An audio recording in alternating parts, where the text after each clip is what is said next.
भारत पाकिस्तान तनाव के बीच पाकिस्तान को अंतर्राष्ट्रीय मुद्रा कोष यानी कि आईएमएफ से $1 अरब का कर्ज मंजूर हो गया।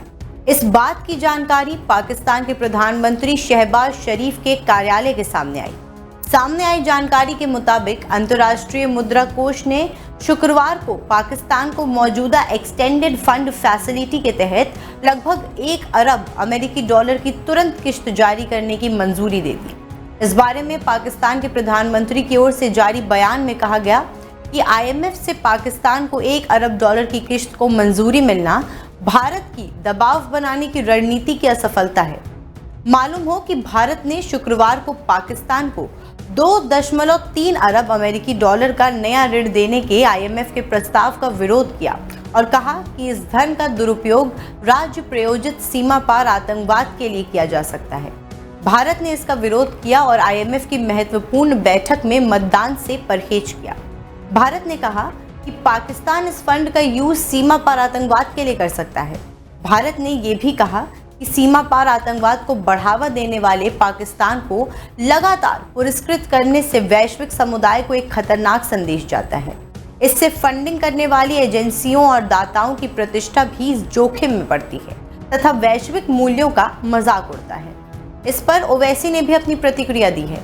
तो अच्छा, भीख मंगे हैं ये लोग, यकीन मानो ऑफिशियल भीख मंगे हैं पाकिस्तानी। आईएमएफ से लोन ले रहे जाके $1 बिलियन का। आप 75 साल से आपने क्या किया? किसने आपको मजबूर किया आईएमएफ का लोन लेने के लिए? और अफसोस की बात यह है कि आईएमएफ का लोन ले रहे हैं और ये इंटरनेशनल ये इंटरनेशनल मॉनेटरी फंड नहीं, ये इंटरनेशनल मिलिटेंट फंड दे रहे हैं पाकिस्तान को, वो इस्तेमाल करेंगे। अब आप देखिए, ये यूएसए है, जर्मनी है, जापान है, ये कैसा है लोग इसको अग्री कर रहे हैं, जबकि हमारी ज़मीन पर, हमारे घरों पर, हमारे सिपाहियों पर हमले हो रहे हैं और इनको 1 बिलियन का लोन मिला रहा है। तुम हुकूमत तुम चलाना तो दूर की बात, तुमको इकोनॉमी चलाना नहीं आता तुम्हारे को। क्या है तुम्हारे पास? वहां से बैठ के आप बोल रहे इस्लाम ये इस्लाम वो, कोई कुछ नहीं है। ये सिर्फ इनकी जारहाना गलत पॉलिसी है। यहाँ पर अमन को बिगाड़ने के लिए, यहाँ पर हिंदू और मुसलमानों में निफाक पैदा करने के लिए, और इनको ये बात पसंद नहीं आती। आप अंदाजा लगाइए कि भावलपुर और मुरीदकी में हमला हुआ तो जो शख्स अमेरिका में टेररिस्ट है, हाफिज अब्दुल रऊफ, ये एलईटी के सदर का बेटा, वो नमाज जनाजा पढ़ा रहा, उसके पीछे वो बैंड ऑर्गेनाइजेशन लोग खड़े, उनके पीछे पाकिस्तान की फौज खड़ी हुई है। आईएमएफ की मीटिंग से एक दिन पहले यानी कि 8 मई को भारत के विदेश सचिव विक्रम मिस्त्री ने कहा था कि पाकिस्तान को राहत देने से पहले आईएमएफ के बोर्ड को अपने अंदर गहराई से देखना चाहिए और तथ्यों को ध्यान में रखना चाहिए। पिछले 3 दशकों में आईएमएफ ने पाकिस्तान को कई बड़ी सहायता दी है। उससे चलाए गए कोई भी कार्यक्रम सफल नतीजे तक नहीं पहुंच पाए। पाकिस्तान और आईएमएफ ने जुलाई 2024 में 3 साल के लिए $7 बिलियन अमेरिकी डॉलर के सहायता पैकेज पर सहमति जताई थी, जिसके तहत नए कार्यक्रमों से पाकिस्तान को आर्थिक मजबूती देने पर काम किया जाना है। 37 महीने के EFF कार्यक्रम, जो कि एक सहायता कार्यक्रम है, उसमें पूरा पैसा मिलने तक 6 समीक्षाएं होनी हैं। पाकिस्तान की परफॉर्मेंस के आधार पर लगभग $1 बिलियन की अगली किश्त रिलीज की जानी है। भारत ने पाकिस्तान को दिए जाने वाले $1.3 बिलियन के ऋणों पर आपत्ति जताई थी और कहा था कि इस पर दोबारा विचार किया जाए, क्योंकि पाकिस्तान को मिलने वाला पैसा आतंक को बढ़ावा देने में इस्तेमाल हो सकता है। हालांकि आईएमएफ ने भारत के अनुरोध को मानने से इनकार कर दिया था। आपको बता दें कि आईएमएफ एक अंतर्राष्ट्रीय संस्था है जो देशों को आर्थिक मदद करती है, सलाह देती है और उनकी अर्थव्यवस्था पर नजर रखती है। इस संस्था की कोर टीम एग्जीक्यूटिव बोर्ड होती है। ये टीम देखती है कि किस देश को लोन देना है, किन नीतियों को लागू करना है और दुनिया की अर्थव्यवस्था पर कैसे काम करना है।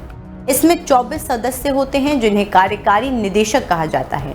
हर एक सदस्य किसी देश या देश के समूह का प्रतिनिधित्व करता है। भारत का एक अलग यानी कि स्वतंत्र प्रतिनिधि होता है, जो भारत की तरफ से आईएमएफ में अपनी बात रखता है। साथ ही ये देखता है कि आईएमएफ की नीतियां देश को नुकसान न पहुंचाएं। संस्था किसी देश को लोन देने वाली हो तो उस पर भारत की तरफ से राय देना, पाकिस्तान का हर बच्चा इस वक्त अपने सिर पर 86.5 हजार रुपए कर्ज लेकर पैदा होता है। तेल और गैस का इंपोर्ट बिल हो या सैलरी और सब्सिडी जैसे रोजमर्रा के खर्च, पाकिस्तान की पूरी इकोनॉमी ही कर्ज पर चल रही है। भारत ने अपने विरोध के साथ मतदान में हिस्सा नहीं लिया। अब सवाल उठता है कि आखिर भारत मतदान से बाहर क्यों हुआ और इस सब का मतलब क्या है। इसको समझने के लिए हमें आईएमएफ की मतदान प्रक्रिया समझनी होगी, वहीं आईएमएफ के फैसले के पीछे के तर्क के साथ भारत की रणनीति समझनी होगी। आईएमएफ ये रकम कई सख्त शर्तों के साथ दे रहा है। इस समझौते में कार्बन टैक्स लागू करने, बिजली दरों की समय पर समीक्षा, पानी की कीमतों में बढ़ोतरी और ऑटोमोबाइल क्षेत्र में उदारीकरण जैसे आर्थिक सुधारों पर सहमति हुई है। अगर आईएमएफ का पक्ष देखें तो वो मानता है कि वो ये मदद अर्थव्यवस्था में सुधार की कड़ी शर्तों के साथ मौसम में बदलाव और प्राकृतिक आपदाओं से निपटने के लिए दे रहा है। अब भारत ने आईएमएफ के इस उद्देश्य से जुड़ी निगरानी प्रक्रिया पर भी सवाल उठा दिए हैं। भारत का कहना है कि इतनी मदद के बाद भी बदलाव क्यों नहीं दिख रहे। इसके साथ ही भारत ने पाकिस्तान को मदद देने को लेकर आईएमएफ के रुख पर भी सवाल उठा दिए। भारत ने आईएमएफ से पहले ही चिंता जताई थी कि पाकिस्तान बार बार आईएमएफ की मदद लेता है लेकिन सुधार के प्रयास नाकाम रहते हैं। भारत ने कहा कि पाकिस्तान ने पिछले 35 वर्षों में 28 बार आईएमएफ की मदद ली है लेकिन कोई ठोस सुधार नहीं हुआ। पिछले 5 सालों में ही 4 बार बेलआउट पैकेज लिए गए। भारत ने इस विरोध के संभव में कहा कि आईएमएफ पाकिस्तान पर दबाव बढ़ाए कि वो ठोस नतीजे पेश करे, भले ही इसके लिए उसे अपनी अर्थव्यवस्था को लेकर कड़े कदम उठाने पड़े, जो कि पाकिस्तान सरकार की मुश्किलें ही बढ़ाएगा। इसको समझने के लिए हमें देखना होगा कि फैसला लिया कैसे जाता है।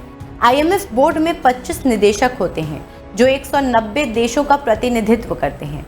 वोटिंग की पावर इस आधार पर होती है कि वो देश आईएमएफ में कितना योगदान करता है, यानी हर देश की वोटिंग पावर अलग अलग है। सबसे बड़ी बात कि वोटिंग में या तो आप समर्थन करते हैं या फिर वोटिंग से बाहर हो सकते हैं। वोटिंग में ना कहने का कोई विकल्प नहीं होता। ऐसे में एब्सटेन करना यानी कि बचना ही सबसे मजबूत विरोध का तरीका है। पाकिस्तान में कई देशों के अपने हित हैं जिसका असर फैसले पर पड़ता है। चीन का आईएमएफ में वोटिंग पावर 6% की है। तुर्की की करीब 1% की वोटिंग पावर है। अमेरिका की 16%, यूके की 4% की पावर है। भारत की 2.63% और पाकिस्तान की 0.43% की वोटिंग पावर है। भारत के कदम से संभव है कि प्रस्ताव पर समर्थन करने वाले देशों पर बनाव बनेगा कि वो पाकिस्तान पर आगे दबाव बढ़ाएं कि जो पैसे मिल रहे हैं उसके ठोस नतीजे दिखाएं। कुल मिलाकर भारत का कदम बेहद संतुलित रहा है। भारत ने विरोध के साथ पाकिस्तान पर सख्ती बढ़ाने की संभावनाएं और बढ़ा दी हैं। फिलहाल के लिए इतना ही। आगे के अपडेट्स के लिए देखते रहें डेली 24 भारत।